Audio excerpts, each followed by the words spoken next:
नमो तस् भगवतो अरहतो सम्मा सम्बुद्धस्स। साधु साधु साधु। श्रद्धांत उपासकों, आज हम तथागत अरहत सम्यक संबुद्ध के द्वारा उपदिष्ट श्री सद्धर्म में से बहुत ही महत्वपूर्ण धर्म देशना श्रवण करने जा रहे हैं। ये धर्म देशना हम क्रमशः देख रहे हैं। अंगुत्तर निकाय का ये वर्ग है। अंगुत्तर निकाय एकक निपात में आने वाली धर्म देशना का एक वर्ग है। पनिहित अच्छ वर्ग, प्रणहित यानी कि बहुत अच्छी तरह से जो कोई बात होती है, अच्छा यानी कि बहुत सुंदर तरीके से जो चीज़ रखी जाती है, बताई जाती है, और उसके बारे में ये इन उपदेशों के कुछ छोटे छोटे उपदेश है, उनको संकलित किया ये वर्ग है। तो भगवान इसमें कहते हैं, से यथापि भिक्खवे सालि सुखं वा यव सुखं वा मिच्छा पनिहितं हत्तेन वा पादेन वा अक्कन्दं हत्थं वा पादं वा भिच्छति लोहितं वा उपादिश्यति नेतं ठानं उच्यते।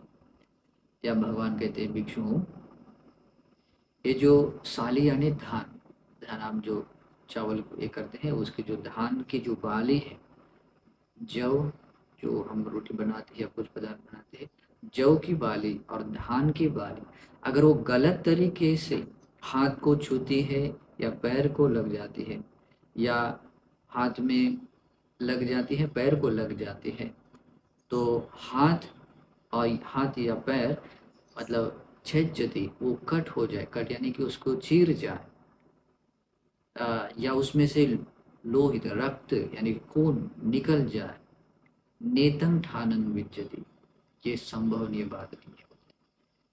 यानी कि वो साली की यानी कि जो धान की बाली है, जौ की बाली अगर गलत तरीके से रखी है, यानी कि ऐसी स्थिति में रखी है कि मतलब जिससे कुछ पैर छू जाए या हाथ से उसको स्पर्श हो जाए, तो उसमें कुछ ये नहीं होता है, क्योंकि रक्त नहीं निकल सकता, नहीं कट हो सकता है, क्योंकि वो उस तरह से वो रखी गई है। तो अगर ऐसा है तो ये बात संभवनीय नहीं है कि हाथ में तब ऐसा चीर जाए या पैर ऐसा चीर जाए, या जो कट जाने के कारण रक्त खून बाहर निकल जाए, ये बात संभवनीय नहीं है। तो भगवान कहते हैं, इसका क्या कारण है? ये उस बाली का यानी कि धान की बाली या जौ की बाली का गलत तरीके से रखना है। मिच्छा पणियत, गलत तरीके से वो रख जाने के कारण ही वैसा होता है। तो भगवान आगे कहते हैं, एवमेव खो भिक्खवे, इसी प्रकार से भिक्षुओं, सोवत भिक्खु, वह जो भिक्खु मिच्छा पनिहितेन चित्तेन अविज्जं भिक्षति विज्जं उपादेशति निब्बानं सज्जीकरिष्यति नेतं ठानं विज्जति। वह जो भिक्षु है, अगर वो गलत तरीके से, यदि मिच्छा प्रतिपदा है, मिच्छा प्रतिपदा यानी कि वो भी मुक्ति चाहता है या जो भी मुक्ति की कामना करता हुआ अगर मिथ्या दृष्टि मूल करके अपनी मुक्ति के लिए वो प्रयास कर रहा है, मुक्ति के लिए प्रयास करने वाला होता है, तो उस गलत रास्ते से, मिथ्या प्रतिपदा से वो भावना करने के कारण, अपने चित्त को भावित करने के कारण, उसमें जो अविद्या थी वो अविद्या नष्ट हो जाए, वो अविद्या नष्ट हो जाए और विद्या उत्पन्न हो जाए, साथ में ही निब्बान का साक्षात्कार हो जाए, ये कभी संभव नहीं होता है, कभी संभव नहीं हो, क्योंकि मिथ्या दृष्टि से कभी भी चित्त को सम्यक तरीके से भावित नहीं किया जा सकता है। मिथ्या दृष्टि से या मिथ्या मार्ग से जिस मार्ग का आरंभ ही मिथ्या हो, उसका रिजल्ट कैसे भला सम्यक हो सकता है? उसका, जैसे कि अगर मिथ्या दृष्टि है तो संकल्प मिथ्या हो गए, उसकी वाणी की सब मिथ्या हो गई, कर्म मिथ्या हो गए, उसके आजीविका व्यायाम स्मृति और समाधि भी मिथ्या होगी, उसके भीतर ज्ञान भी मिथ्या होगा, मुक्ति भी मिथ्या होगी। और वो जो मिथ्या मार्ग के अनुसार वो चलता है, तो उससे जो अविद्या है यानी कि जो चार आर्य सत्य का अवबोध न होना, उसको अविद्या कहते हैं। तो ये अविद्या इसमें आता है भेज्यति, यानी कि अविद्या ऐसे मतलब टूट जाए, ऐसे मतलब उसको चीर डाले, ऐसा मतलब ऐसा पूरा छिन्न भिन्न कर सके, ऐसा नहीं हो सकता है। अविद्या खत्म नहीं हो सकती है। विद्यं उपादेशति, यानी कि अविद्या को नष्ट करते हुए विद्या उत्पन्न कर सके, ऐसा नहीं हो सकता है। और निब्बान का साक्षात्कार कर सके, ऐसा नहीं हो सकता है। ये संभवनीय नहीं है।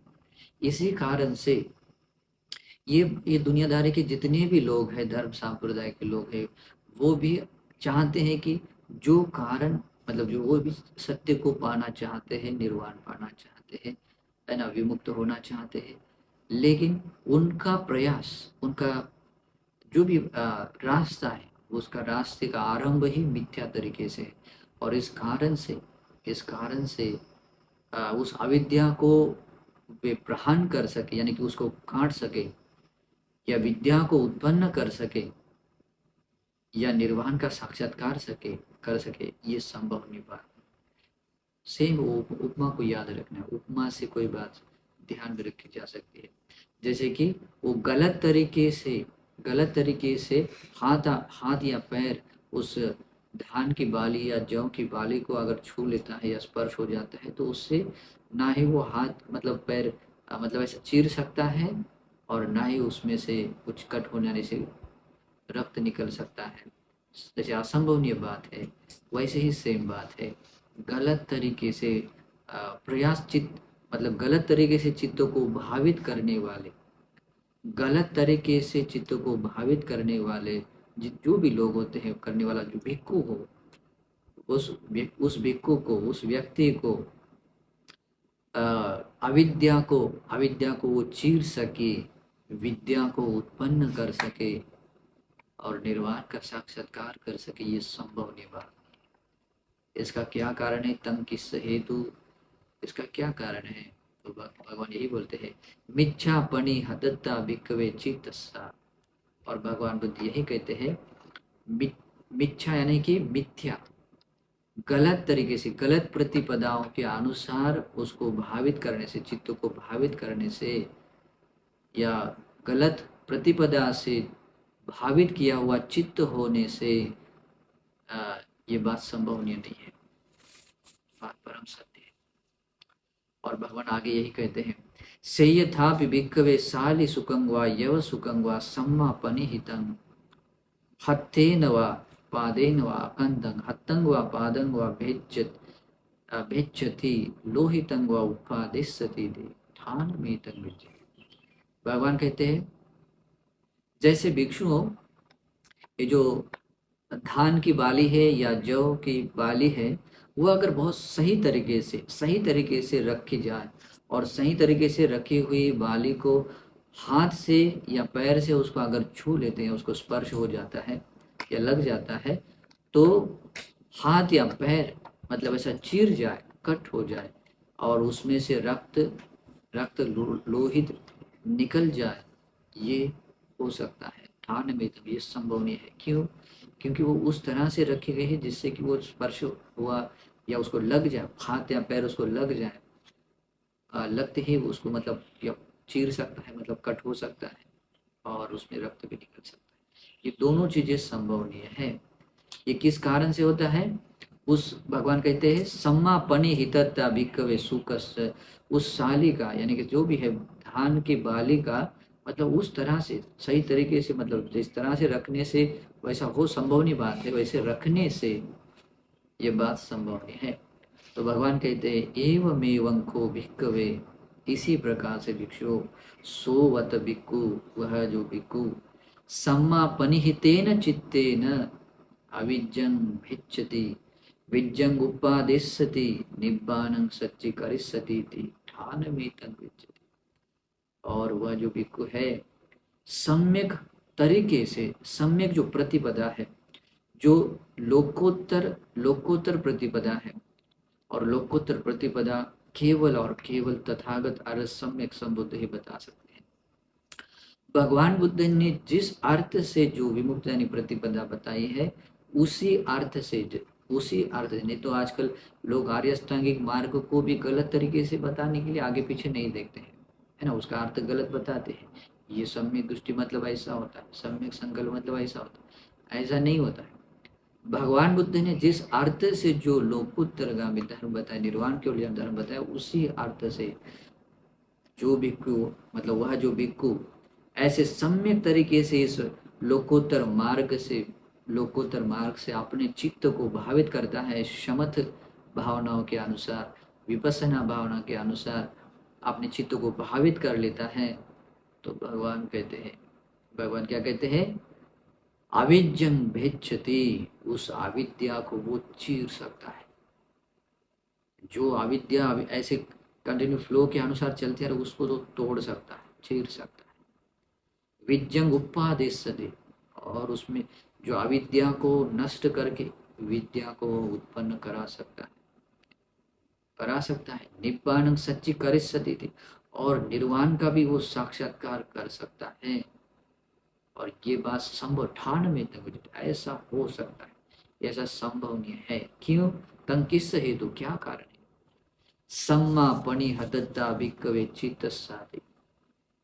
भगवान कहते भिक्षु, इसका एक ही कारण है, उसने इस सम्यक प्रतिपदा से लोकोत्तर मार्ग के अनुसार बहुत अच्छी तरह से अपने चित्त को भावित किया हुआ चित्त होने से ही ये बात संभव है। यानी कि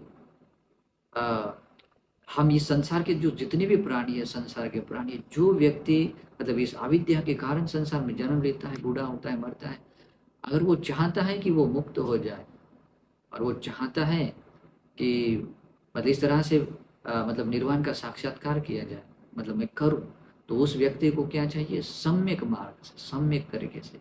और सम्यक मार्ग एकमात्र है आर्य अष्टांगिक मार्ग। और उस तरीके से मतलब उस सम्यक प्रतिपदा से, लोकोत्तर प्रतिपदा से जो व्यक्ति अपने चित्त को भावित करता है, वही व्यक्ति, उसी भिक्षु को या कोई भी श्रावक हो, उसको इस बात संभव नहीं हो जाती है, अविद्या को वो चीर डाल सकता है, खत्म कर सकता है, और विद्या को उत्पन्न करा सकता है, निर्वाण का साक्षात्कार।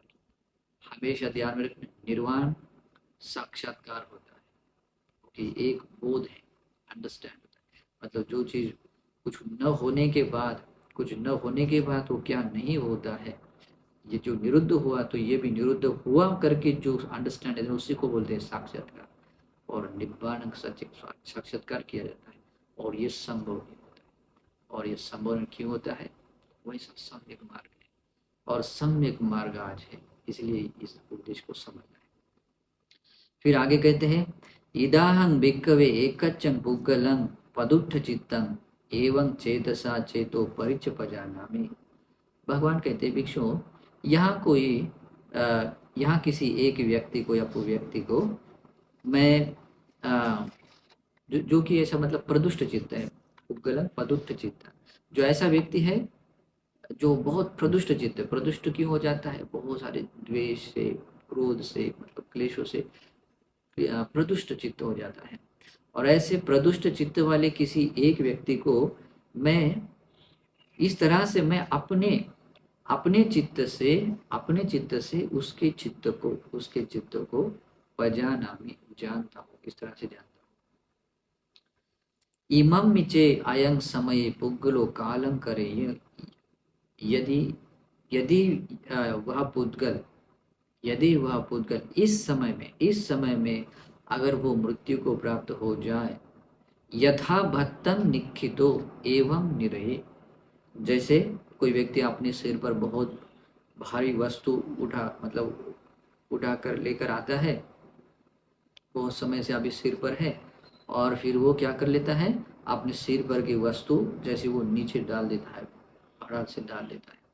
तो नीचे डालने के बाद नीचे गिरना उसका निश्चित होता है, क्योंकि वो डाल रहा है तो नीचे गिरेगा ही, ये बात जैसे निश्चित होती है, वैसे ही उस चीज़ों का जैसे नीचे गिरना। यहाँ देखिए थोड़ा संक्षिप्त अर्थ है, लेकिन उसका गांभीर्य ऐसा जो मैं बता रहा हूँ ऐसा है।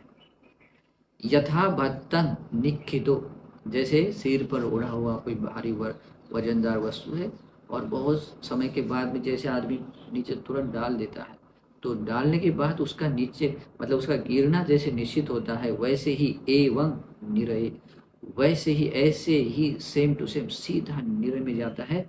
और वो ये बात निश्चित है, निश्चित है मतलब निश्चित, उसको कोई नहीं रोक सकता। तंग किससे, तो इसका क्या कारण है? भगवान कहते हैं चित्तंग हिस्स भिक्खवे पदुत्थंग, उस व्यक्ति का अ, चित्त चित्त का प्रदुष्ट होना ही उसका कारण है, चित्त का प्रदुष्ट होना ही उसका कारण है। और इसी कारण से भगवान बुद्ध कहते हैं चेतोपदोष हेतुपन भिक्खवे एव मिद्दे कच्चे सत्ता कायस भेदा परं मरना अपायं दुर्गतिं विनिपातं निरयं उपपज्जन्ति। और भगवान कहते भिक्षुओं, इसी प्रकार से जो दोष दोष यानी कि द्वेष से क्रोध से या अन्य भी कोई क्लेश के कारण ही प्रदुष्ट हुआ या दूषित हुआ जो चित्त है, इसी के कारण ही एवं मिद्दे कचे, और ऐसा अगर होता है तो इसी कारण से, इस कारण से कोई एक व्यक्ति या कोई कोई कोई ऐसे सत्व कायस भेदा परं मरना, अपनी काया छोड़ने के बाद, मरणोपरांत यानी कि मरने के बाद, अपायं दुर्गतिं विनिपातं निरयं उपपज्जन्ति। अपा, यहाँ कुछ शब्द है अपाय, दुर्गति को अपाय इसलिए कहते हैं क्योंकि वहां आदमी जाता है तो वहां से रिटर्न आना बहुत मुश्किल होता है, वो और नीचे जाता है। जैसे कोई पाताल में से कोई गिरता है, प्रपात से कोई गिरता है तो नीचे नीचे जाता हुआ देखता है, इस कारण से उस लोग निरय लोग अपाय लोग को अपाय कहते हैं। दुर्गति, ऐसी गति की वहां बहुत भयावह दुख है। विनिपात, वो आदमी दुर्गति लोक में गिरने के स्वभाव का होता है, मतलब और नीचे ऐसे चला जाता है। निरय, और ऐसे स्वभाव वाला कौन सा लोक है? निरय नामक नरक लोक है। और वहां पर वे सत्व क्या कर लेते हैं? उपपज्जन्ति, वहां पर भी उत्पन्न हो जाते हैं, वहां उत्पन्न हो जाते हैं। चेतोपदोष हेतुपन भिक्खवे एवं मिद्दे कचे, और इस प्रकार से मतलब ऐसे स्वभाव के जो भी सत्व होते हैं वो अपना काया छोड़ने के बाद, मरने के बाद सीधा ऐसे वही जाते हैं, निरे लोक में जाते हैं। भगवान आगे कहते हैं इदाहं भिक्खवे एकच्चं पुग्गलं प्रसन्न चित्तं एवं चेतसा चेतो परिच पजानामि। और भगवान कहते हैं भिक्षुओं, यहाँ किसी व्यक्ति को जो जिसका चित्त की बहुत प्रसन्न है यानी कि निर्मल है, उसके चित्त में कहीं कोई राग द्वेष मोह नहीं, अलोभ अद्वेष अमोह चित्त है, यानी कि राग द्वेष मोह समूलतः नहीं नष्ट होता है, लेकिन उस समय में लोभ नहीं होता है, द्वेष नहीं होता, मोह नहीं होता, ऐसे चित्त है। ऐसा चित्त जब होता है तभी उसको प्रसन्न चित्त कहते हैं। और ऐसा चित्त जिस चित्त में बुद्ध धम्म संघ के बारे में श्रद्धा है, प्रसन्नता है, तो ऐसे प्रसन्न चित्त वाले व्यक्ति को मैं अपने चित्त से उसकी चित्त को परिचित करते हुए मैं ऐसे पजानाति, मैं जानता हूँ। इमं चे अयं समय पुग्गलो कालं करे, इस समय में ये व्यक्ति अगर मृत्यु को प्राप्त हो जाए, यथा भत्तं निखितो एवं सज्ञे, जैसे कि बहुत लंबे समय से कोई भारी वस्तु मतलब उठा कर लाई हुई वस्तु है, और वो जैसे उठा कर लाई वस्तु हम जैसे नीचे डालते हैं तो डालने के बाद वो गिर जाती है, तो जैसे छोड़ी जाती है और वो नीचे गिर जाती है, तो ये बात जैसे निश्चित होती है, वैसे ही मतलब ऐसे ही वह व्यक्ति सुगति लोक में, यहाँ नाम दिया है यथा भत्तं निखतो एवं सज्ञे यानी स्वर्ग। यहाँ शब्द देखो, और लोग समझ नहीं पाते आखिर किस बात का एक स्वर्ग कह दिया होता है, यहाँ स्पष्ट रूप से बताया गया है। तो जो सुगति भूमि है, जैसे कि 6 प्रकार के जो देवता लोक है, 16 प्रकार के ब्रह्म लोक है, 4 आरूप लोक है, तो इस मनुष्य मतलब लोक के बाद में जो भी देखा जाता है वो स्वर्ग लोक। तो भगवान बुद्ध क्या कहते हैं, यथा भत्तं निखितो, जैसे कोई कोई भारी भरकम कोई वस्तु होती है, वो उठा कर लाई है और उसको बहुत मतलब ऐसे तेजी से कोई आदमी नीचे डाल देता है और वो वस्तु नीचे गिर जाती है। ये बात निश्चित होती है। जैसे ये बात जितनी निश्चित है, वैसे ही वो व्यक्ति ऐसे प्रसन्न चित्त वाला व्यक्ति होने के कारण, और ये खाली भगवान केवल ऐसे ही नहीं बोल रहे, भगवान सब कुछ देखते हैं, सब कुछ जानते हैं और उनके जानने में अनंतता है। और भगवान में, अनंतों में जो भी भगवान के श्रावकों में एक ज्ञान होता है, उसको बोलते हैं चतुपपात ज्ञान। इस संसार के सारे प्राणियों के एक साथ जन्म लेते हुए और मरते हुए देखने का ज्ञान होता है। अद्भुत बात होती है। और इस ब्रह्मांड में कितने प्राणी है आप सोच नहीं सकते, उसको सभी लोगों को देखने का ज्ञान भगवान में होता है। और भगवान अपने चित्त से वो बात जब परिचित करके देखते हैं, और भगवान ये कहते हैं अगर इस समय उसकी मृत्यु हो जाए तो उसको सुगति लोक में जाना निश्चित है। क्यों? क्योंकि उसको चित्त के प्रसन्न है। तो इसलिए यही बता, तंग किस हेतु, उसका क्या कारण है? चित्तंग हिस्स भिक्कवे प्रसन्नं, उसका चित्त का प्रसन्न होना है, चित्त का प्रसन्न होना ही मूल कारण है। चेतो चेतोपसाद हेतुपन भिक्कवे एव मिद्दे कच्चे सत्ता कायस वेदा परम मरणा सुगतिं सग्गं लोकं उपपज्यन्ते। देखो बहुत स्पष्ट रूप से बताया, भगवान बुद्ध कहते हैं भिक्षुओं, चेतोपसाद हेतु, उस व्यक्ति वो चित्त का प्रसाद यानी कि बहुत ही प्रसन्न और निर्मल होने का कारण ही एक ऐसा है। इस कारण से ही इस तरह के कोई प्राणी, कोई जो प्राणी है, कोई प्राणी है जो अपना देह छोड़ने के बाद मृत्यु के उपरांत सुगति नाम, यहाँ 3-4 शब्द नाम देखो, सुगतिं सग्गं लोकं उपपज्यते, सुगति नाम का स्वर्ग लोक में उत्पन्न हो जाते हैं। ठीक है, भगवान की वाणी है, परम सत्य है। जैसे वो उपमा बताई गई है, जैसे बहुत भारी भरकम कोई वस्तु है, बहुत समय से सिर पर उठा कर लाते हैं और लाई वस्तु जब उसको अभी लगता है कि कब उसको नीचे डाल दो, और वो नीचे जब डालता है तो उसको नीचे गिरना ये निश्चित हो जाता है, निश्चित, और गिरता ही है।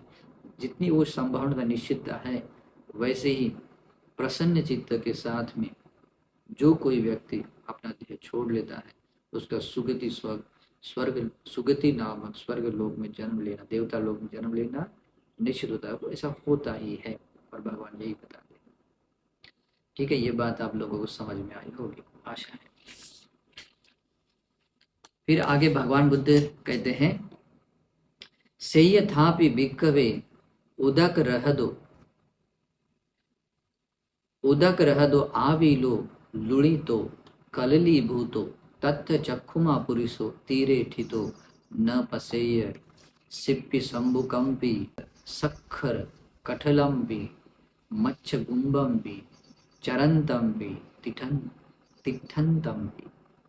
तो भगवान ये कहते भिक्षुओं, जैसे उदक रह दो यानी कि कोई ऐसा तालाब है, पुष्करणी है, या जैसे कि जहाँ बहुत बड़ी मात्रा में पानी का जो समुच्चय है, उस पानी के पास वो पानी समझो, आवी लो मतलब बहुत सारा, मतलब धूल मिश्रित है, लूड़ी तो मतलब ऐसे शैवाल से भरा हुआ मैला है, कलली भूतो कीचड़ भी उसमें पूरा कीचड़ है, और तत्थ चक्षुमा पुरुष, और वहाँ कोई चक्षुमन आंखें, जिसको आंखें है ऐसा कोई व्यक्ति उसके पास जाता है, तीरे ठितो, और अपने उसके तीर पर खड़ा रहता है, और खड़ा होने के बाद न पसेय, और वो नहीं देख पाता है क्या, उस पानी क्या है, बहुत सारा मतलब मट मैला है, कीचड़ से भरा हुआ है, यह है मतलब बिल्कुल गंदा पानी है।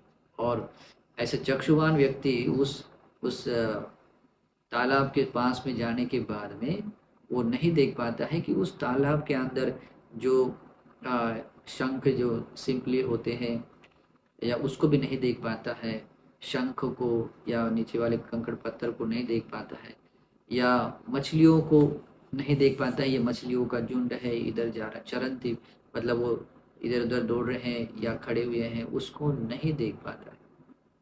ऐसा क्यों होता है? क्योंकि वो पानी बहुत गंदा है, मैला है ना, और कीचड़ से भरा हुआ है। और ऐसे वो चक्षुमान व्यक्ति, आंखें वाला व्यक्ति होने के बाद भी वो वहाँ पर उसमें झांक कर देखेगा तो वो उसको वो नहीं देख पाता है। तंग किससे हेतु, उसका क्या कारण है?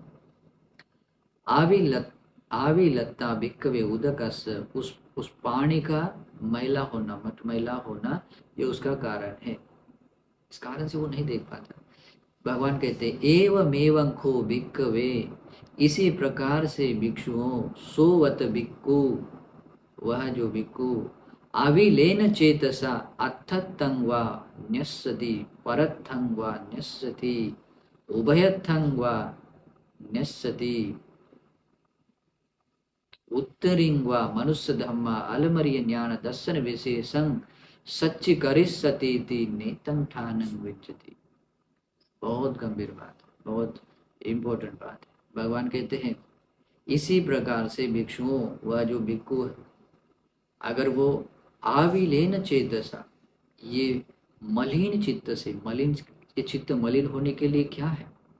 जैसे कि काम छंद भी है, द्वेष भी है, थीन मिद्द है, उद्धज कुकुच है, विचिकित्सा, यानी कि निवर्णों से मन मलिन हो जाता है। और साथ में तीव्र रूप से लोभ होता है, तीव्र रूप से द्वेष रहता है, तीव्र रूप से उठा हुआ मोह है, और बाकी भी क्रोध है, जो भी क्लेश है, तो उन सारे क्लेशों से क्या हो जाता है?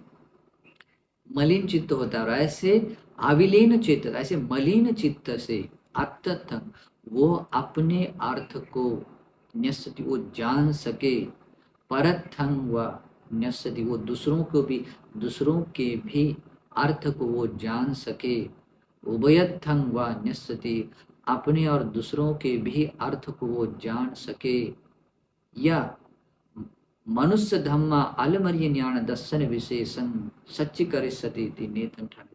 और जो मनुष्य धर्म है, जो मनुष्य धर्म है, साधारण मनुष्य का स्वभाव जितनी क्षमा होती है, उससे भी जो परे का जो आर्य लोग जो ये करते हैं, अलमर्य ज्ञान दर्शन, जो आर्य जनों के द्वारा जिसका दर्शन किया जाता है, जैसे कि निर्वाण है, जैसे कि कोई अपने भीतर आर्यजन क्या करते हैं, शमथ भावना के अनुसार, विपස්සना भावना के अनुसार अपने चित्त को भावित करते हैं, और उस चित्त को भावित करने से जो प्रज्ञा उत्पन्न होती है, उस प्रज्ञा से अपने चित्त को निर्मल बना देते हैं। और अपना चित्त निर्मल हुआ, ये बात भी वो जान देते हैं। अलमरीय ज्ञान दर्शन, विमुक्ति ज्ञान दर्शन को, जो विशेष बात है, जो मनुष्य धर्म स्वभाव से भी, मतलब जो ऊपर का ये आता है, उसको कोई जान सके, उसको साक्षात्कार कर सके, नेतं ठानं विद्यते, ये बात संभवनीय नहीं है। बोलते तंग किससे, तो इसका क्या कारण है? आविलता भिक्खवे चित्तस्माति, भिक्षुओं, ये चित्त का मलिन होना, क्लिष्ट होना ही उसका मतलब ये कारण है, यही कारण है। भगवान आगे कहते हैं सेयथापि भिक्खवे उदक रहदो अच्छो विपसन्नो अनाविलो। भगवान कहते हैं भिक्षु, जैसे उदक रहदो, जैसे मतलब कोई ऐसा तालाब हो या पुष्करणी हो या पानी का जो भी कोई स्कंद हो, वो बहुत ही साफ सुथरा है, विप्रसन्न, बहुत क्रिस्टल जैसा ऐसा परिशुद्ध पानी है, प्रसन्न पानी, निर्मल पानी, अनाविलो, कोई उसमें कीचड़ नहीं, कोई ऐसा मैल नहीं है। तत्थ चक्षुमा पुरुषो, और वहाँ चक्षु, जिसको चक्षु है, ऐसे चक्षुमान व्यक्ति तीरे ठितो, और उसके तीर पर खड़ा हो और उसमें देखे, बस से ही देखे तो वो देख सकता है क्या? सिप्पी शंभुकम भी शक्कर कठलम भी मच्छ गुम्बम भी चरंतम भी तिठंतम भी। और वो देख लेता है कि जो शंख है, जो सिपली है, वो पानी के अंदर देख सकता है, जो उसके अंदर के जो कंकड़ पत्थर है, जो भी अंदर की चीज है, वो भी वो देख सकता है। मत्स्य कुंभ, यानी कि मछलियों का झुंड भी इधर उधर जाते हुए या खड़ा रहते समय वो देख सकता है। क्यों ऐसा? तंग किस हेतु? भगवान कहते हैं अनाविलत्तं भिक्खवे उदकस्य, उस पानी का एकदम निर्मल होना, बिल्कुल मैल रहित, साफ सुथरा, स्वच्छ होना, ये उसका कारण, यही कारण। एवं एवं को भिक्खवे, इसी प्रकार से भिक्षुओं सोवत भिक्खु, वह जो भिक्खु अनाविलेन चित्तेन, यानी कि अपने चित्त के मैल को जिसने परिपूर्ण रूप से दूर कर दिया, हटा दिया है और अपने मन को बिल्कुल निर्मल बना दिया है। तो निर्मल मन कैसा बनता है? ये कोई चमत्कार नहीं है तो ऐसा छू मंतर कर दिया मन निर्मल हो गया। मन निर्मल हो जाता है उपक्रम से। और उपक्रम कौन सा है? भगवान बुद्ध ने जो बताया हुआ जो लोकोत्तर धर्म है, शमत भावना और विपස්සना भावना, इस आर्य प्रतिपदा के अनुसार जो कोई व्यक्ति अपने चित्त को भावित करता है और उससे उससे अपना चित्त निर्मल बना देता है। और भगवान बुद्ध क्या कहते हैं? अगर ऐसा शमथ और विपස්සना से अपने चित्त को निर्मल बनाने वाला व्यक्ति अंततः अपने अर्थ को वो जान सकता है। इससे मुझे क्या अर्थ साध्य हो सकता है वो जान सकता है। क्या जान सकता है? इसे वो पता चलता है, उसको समझ सकता है कि वो धर्म के उसने क्या फल पाया है, मार्ग पाया है या फल पाया है। तो वो अपना अर्थ वो जान सकता है। परथं व न्यस्यति, वो उसमें दूसरों को भी क्या अर्थ साध्य हो सकता है ये भी जान सकता है। उभयथं व न्यस्यति, उभयथं, उभय मतलब दोनों को ही अर्थ साध्य होने वाली जो बात है उसको भी वो जानता है। मनुष्य धम्म अलमरिय ज्ञान दर्शन विशेषं सच्च करिष्यति ठान में तंग विज्जति, जो मनुष्य धर्म स्वभाव से जो परे जाने वाले जो बात है, जो केवल आर्यजन ही, केवल आर्यजन यानी कि भगवान के जो श्रावक है, आर्यजन यानी कि जो लोकोत्तर धर्म है, आर्य अष्टांगिक मार्ग है, उसी के अनुसार अपने भीतर शमत विपස්සना को बढ़ाता हुआ, अपने भीतर बढ़ाता हुआ, जो अपने भीतर प्रज्ञा उत्पन्न कर लेता है और उस प्रज्ञा के साथ उत्पन्न करने के यथाभूत ज्ञान दर्शन करने के कारण उसमें निर्वेद जागता है। निर्वेद जागने के कारण उसमें विराग आता है। विराग होने के कारण क्लेश निरुद्ध हो जाते हैं। निरुद्ध हो जाने के कारण विमुक्त हुआ उसको ज्ञान होता है। और ये जो आर्य ज्ञान दर्शन बोलते हैं, विमुक्ति ज्ञान दर्शन, तो ये ज्ञान दर्शन को उसको जान सकता है। सच्ची कार्य सदी वो उसका जान सकता है, वो जान सके, ये ठान में तंग विज्जति, ये संभवनीय बात होती है। ऐसा क्यों? तंग किस हेतु, किस कारण से? अनाविलता भिक्खवे चित्तस्सा, वो अनाविलता चित्त का निर्मल होना ये उसका कारण है। चित्त उसका निर्मल है तो ऐसा होता है। लेकिन चित्त निर्मल होने का प्रमाण लोकोत्तर धर्म के अनुसार प्रतिपादन करने से होना चाहिए। ठीक है, नहीं तो कभी कभी क्या होता है, पर्टिकुलर लेवल तक आते हैं, उसको लगता है अभी मेरा मन बहुत पवित्र है। ऐसे मैंने बहुत सारे लोगों के बारे में सुना है, कुछ लोगों को देखा भी है कि लोग बोलते हैं कि अभी बहुत पवित्र मन है, बहुत सुंदर है, बहुत सब कुछ है, उस अवस्था तुमने छू लिया, कोई क्लेश पैदा नहीं होता। लेकिन बाद में ऐसे देखिए वो और बुरे से बुरे भी लोग बने। और हमारे गुरुजी भी कुछ ऐसे अनुभव बताते हैं कि उन्होंने भी ऐसे कुछ, जिन लोगों ने कभी किसी को मतलब अरहंत उठा करके बताते हैं, लेकिन बाद में वो दुर्गति अपाय लोग गए हुए भी उसे भी उदाहरण है। तो ऐसा होता है, तो ये भ्रम पैदा होता है। आज भी बहुत सारे लोगों को लगता है कि मैं श्रोतापन्न बना हो, सकदागामी, अनागामी, अरहंत, तो ये क्या होता है, अधिमान की तरह, मतलब जो नहीं होता लेकिन होने जैसा लगता है। लेकिन भगवान के जो श्रावक है, जो व्यक्ति इस तरह के आर्य प्रतिपदा के अनुसार प्रतिपादन करते हुए अपने चित्त को भावित करता है, उसका चित्त सचमुच निर्मल हो जाता है और वो सचमुच वो जो विमुक्ति ज्ञान दर्शन है, जो आर्य जनों के लिए जो जानने योग्य ज्ञान है, उस ज्ञान को वो पा सकता है। तो ये बात ठान में तंग, ये बात संभवनीय है कहते हैं ये, और ये परम सत्य है। फिर बाद में भगवान कहते हैं सेयथापि भिक्खवे यानि कानिचि रुक्ख जातानं फंदनो तेसं अकमखायति यदिदं मुदुताय चेव कम मन्यताय। भगवान बुद्ध कहते हैं कि जैसे जहाँ कहीं ऐसे मतलब वृक्ष दिखाई देते हैं, जितने भी जो वृक्ष दिखाई देते हैं उसमें फंदन नामक एक वृक्ष है। फंदन यहाँ नाम दिया है, अगर उसको अनुवादकों ने अनेक अनुवादकों ने ऐसा दिया है, वो चंदन का नाम दिया, लेकिन ऐसा हम नहीं कह सकते कि वो कौन सा वृक्ष है। लेकिन एक फंदन नामक वृक्ष है। उन सभी वृक्षों में अग्गमखायदे सबसे अग्र है। किन चीजों में? जैसे कि वो मृदु, मतलब मृदु यानी कि बहुत कोमल भी है, और कमन्यता, उसमें से जो पदार्थ या जो भी पदार्थ यानी कहने का जो हम वस्तु बनाना चाहते हैं, जैसे कि लकड़ियों से जो जो चीजें हम बनाते हैं, कुर्सी बनाते हैं, ये बनाती है और कुछ चीजें बनाते हैं, तो वो सारी चीज बनाने में वो बहुत कर्मण्य, मतलब बहुत अच्छा है, मजबूत, मतलब कभी टूटेगा, मजबूत भी है और मृदु भी है। अद्भुत होगा, है ना। तो ऐसे ऐसे वृक्षों में फंदन नामक वृक्ष सबसे अग्र है। वो मृदु, मतलब उसको अगर काटेंगे तो बहुत अच्छे आसानी से कट भी सकता है, लेकिन मजबूत, जो चाहे बनाना चाहे तो वो बना भी सकते हैं, और मजबूत भी है।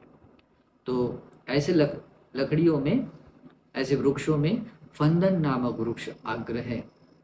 भगवान कहते हैं एवमेवं को अहं भिक्खवे नान्यं एक धम्मं भी समनुपस्सामि यं एवं भावितं बहुलीकतं मुदोच होति कम्मन्यंच यदिदं चित्तं।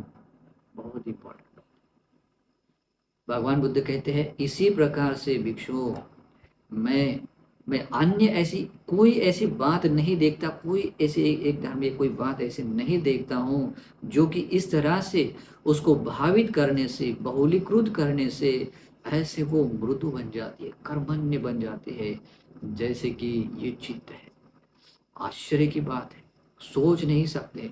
ये चित्त मृदु होना यानी कि चित्त कर्मण्य होना, यानी कि वो चित्त को जैसा चाहे वैसा मोड़ सकते।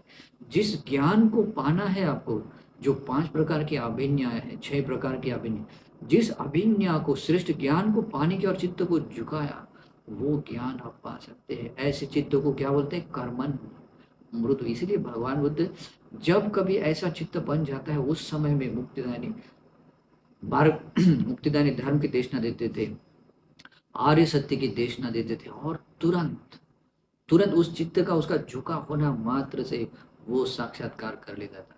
भगवान की देशना समाप्त होते होते ही वो शुद्धापन्न सकदागामी अनागामी अरहंत होते थे। और ये बात सच है, भगवान का धर्म ऐसा ही है। और भगवान यही बात बोलते हैं कि इसी प्रकार से भगवान कहते हैं मैं ऐसा अन्य कोई ऐसा एक बात नहीं देखता, कोई ऐसे धर्म में नहीं देखता हूँ जो कि इस प्रकार से लोकोत्तर धर्म से भावित करने से, उसको बहुलीकृत करने से चित्त ऐसे मृदु बन जाए, ऐसे कर्मण्य बन जाए। मैं ऐसी अन्य कोई चीज नहीं देखता सिवाय चित्त के। चित्त ही ऐसा है जो बहुत मृदु बना सकते हैं, बहुत कर्मण्य बना सकते हैं। और अगर हम भी ऐसा चाहते हैं कि हम चित्त को ऐसा मृदु बनाए, कर्मण्य बनाए, जिससे हम भी, जैसे कि उस लकड़ी को अगर उसको काटना चाहे तो बहुत आसानी से काट सकते हैं, जो चीज बनाना चाहिए वो बना सकते हैं, एकदम मृदु होता है फंदन नामक वृक्ष से। तो वैसे ही ये चित्त से जो प्रयोजन लेना चाहे तो प्रयोजन आप पा सकते हैं, और ये बात संभव नहीं हो सकती। तो भगवान आगे कहते हैं चित्तं भिक्खवे भावितं बहुलीकतं मुदुच होती कम वर्णंज। और चित्त ही एक ऐसा है जो इस लोकोत्तर धर्म के अनुसार, शमत विपස්සना भावना के अनुसार भावित करने से, बहुलीकृत करने से मृदु भी होता है और कर्मण्य भी होता है, और कोई नहीं, कुछ नहीं। तो ये बात बहुत, मतलब क्या सिंहनाद की भी बात है और परम सत्य है, सनातन बात, इसमें कोई बदल नहीं हो सकता। और इसलिए भी इस धर्म से हमें ये प्रयोजन लेना चाहिए। ठीक है, तो इस धर्म एकदम स्वाखात है, बिल्कुल क्लियर है, लेकिन इस तरह का जो प्रयोजन है इस धर्म से लेना चाहिए, तभी हमारा मंगल। फिर भगवान आगे कहते हैं नाहं भिक्खवे अन्यं एक धम्मं भी समनुपस्सामि यं एवं लहो परिवर्तन यथ इदं चित्तं। और दूसरी बात ये भी बताई भगवान ने, भिक्षु मैं ऐसा अन्य एक धर्म, एक बात भी ऐसा नहीं देखता हूँ जो कि इस तरह से बहुत कम समय में लहू परिवर्तन, इतना कम समय में वो चेंज हो जाता है, बदल सकता है, जैसे कि ये चित्त। चित्त जितना तेजी से बदल सकता है, भगवान कहते हैं इस मैं उसके अलावा अन्य से कोई चीज़, कोई बात ऐसे नहीं देखता हूँ जो इतने कम समय में तत्क्षण, मतलब एक क्षण, कोई क्षण एक क्षण का भी पहला भाग कर देखा जाए उससे भी वो चेंज हो सकता है। तो आप सोच सकते हैं अगर चित्त इतनी तेजी से बदल सकता है तो हम कैसे उम्मीद कर सकते हैं ये चित्त जो इसके बारे में जो पहले मेरी सोच थी वो वैसे की वैसे, वो कल तुम हमारे बारे में बहुत अच्छा सोचते थे, आज क्यों नहीं सोच रहे हैं। ऐसा नहीं बोलना चाहिए, ऐसा नहीं सो, क्योंकि चित्त इतने क्षण मात्र में अनेक बार बदल सकता है। तो सोचिए, तो सोचिए कि वो चित्त कितना चंचल होगा, है ना। मतलब बहुत, क्या बोलते हैं, लहू परिवर्तन बहुत कम समय में तब चेंज हो जाता है। तो ऐसा ये चित्त है। भगवान आगे भी कहते हैं, यावन चिदं भिक्खवे उपमापि न सुकरा याव लहु परिवर्तन चित्तन चित्तन्ति। भगवान ये भी कहते हैं कि इस चित्त का मतलब यावन चिदं भिक्खवे, और जितनी भी उपमाएं हैं, जितनी भी उपमाएं, उस उपमा, एक उपमा भी, ये जो चित्त को जो एक क्षण में जो चेंज हो जाने की जो उपमा है उसको उपमा भी नहीं दे सकते। मतलब आप सोच सकते हैं, भगवान जैसा व्यक्ति, भगवान जैसे व्यक्ति जो सब कुछ जानते हैं, सब कुछ देखते, परफेक्टली जानते हैं, और भगवान ये कहते हैं जितनी भी संसार में जितनी भी बातें हैं जिसको हम उपमा के द्वारा समझाया जा सकता है, लेकिन इस चित्त को, इस चित्त के बदलने के स्वभाव को, मतलब उपमा में नहीं बताया जा सकता कि ये इस तरह से ये चित्त बदल सकता है, ये जैसा होता है ना ऐसा ये होता है, ऐसा नहीं बता, उपमा नहीं बता सकता। इसका मतलब क्या है, और कोई उपमा भी नहीं है, इतनी तेजी से कम समय में ये चित्त बदलता है। बहुत अद्भुत चित्त है, और ऐसे चित्त को दमन किया जा सकता है केवल और केवल भगवान के द्वारा उपदेश श्री सद्धर्म के अनुसार। ऐसे चित्त को बहुत, मतलब निर्वाण तक पहुंचाया जा सकता है, इसे बहुत, मतलब ऊंचे अवस्था तक पहुंचा जा सकता है। इसको बहुत मृदु और कर्म ने जैसा चाहे वैसा मोड़ सकते हैं, जहाँ पहुंचाना वहां पहुंचा सकते हैं, केवल और केवल तथागत आर्य सम्यक संबुद्ध के द्वारा उपदिष्ट लोकोत्तर धर्म के अनुसार। और यह आश्चर्य बात है, इसलिए भी इससे प्रयोजन लेना चाहिए। आगे भगवान कहते हैं, पभस्सर मिदं भिक्खवे चित्तं तंच को आगंतुके ही उपकिले से ही उपकिलिठं। और भगवान कहते, भिक्षु ये जो चित्त है पभस्सर मिदं, ये तो मूलतः कैसा है, प्रभास्वर है, बहुत ही ब्राइट है। वैसे चित्त को आप कौन सा रंग से देखोगे, है ना, काला है, नीला है, सफेद है, कौन सी चित्त रंग नहीं हुआ करता है। लेकिन जिस चित्त में लोभ नहीं है, द्वेष नहीं है, मोह नहीं है, कहीं कोई उपक्लेश नहीं है, ऐसे चित्त जो बहुत निर्मल है, कोई दाग नहीं है, और दाग नहीं, ब्राइटनेस को, प्रभास्वर प्रकाशमय, इसी स्वभाव से उसको बोल सकते हैं। इसीलिए भगवान कहते हैं ये चित्त मूलतः चित्त कैसा है, प्रभास्वर है। तंच को आगंतुक ही किले उपकिले से ही उपकिले ठन। लेकिन ये चित्त आगंतुक ही, ये जो बाहर से आए, बाहर से जो उपक्लेश आए हैं, उन्हीं उपक्लेशों से ये चित्त क्लिष्ट हो गया है। यानी कि बाहर से जो क्लेश आया उसको एक क्लेशों की एक परत आई, फिर कोई क्लेश आया उसकी और एक परत, ये बाहर से कहाँ से एंट्री कर देते हैं, ये उपक्लेश है, चित्त के मैल है, वो कहाँ से एंट्री करते, एंट्री करने के 6 द्वार हैं। आंखों से रूप देखकर एंट्री करते हैं उपक्लेश, कान से शब्द सुनकर, नाक से गंध ले सूंघ कर, जीवा से रस चख कर, और काया से स्पष्ट पदार्थ का स्पर्श कर, और मन से उन विचारों को, ध्यान को जान कर, ये क्या करते हैं, उपक्लेश एंट्री करते हैं। और इससे मन के ऊपर क्लेशों की जो परतें हैं वो चढ़ती जाती है, और चित्त क्या हो जाता है, उपक्लिष्ट हो जाता है, क्लिष्ट हो जाता है। और भगवान यही कहते हैं, भगवान ये आगे भी ये कहते हैं, अभस्सर मिदं भिक्खवे चित्तं, भिक्षु ये चित्त मूलतः प्रभस्वर है। तंच को आगंतुके ही उपकिले से ही विपमुत्तंग, और ये जो आगंतुक बाहर से आए हुए मेहमान की तरह आने वाले जो उपक्लेश है, इससे जो चित्त क्लिष्ट हो जाता है उससे भी विमुक्त, मतलब चित्त विमुक्त हो सकता है। विपमुत्तन्ति उपक्लेशे, और उन सभी उपक्लेशों से विमुक्त भी होता है। और विमुक्त होने वाला मार्ग आर्य अष्टांगिक मार्ग है, उसमें कोई भेद नहीं है। तो इस तरह से ये बहुत परमार्थिक अर्थ साध्य करा कर देने वाला, परम कल्याण कराने वाला ये भगवान का उपदेश है। और इसी जगह पर पनिहित अच्छ वर्ग समाप्त होता है। नमो बुद्ध।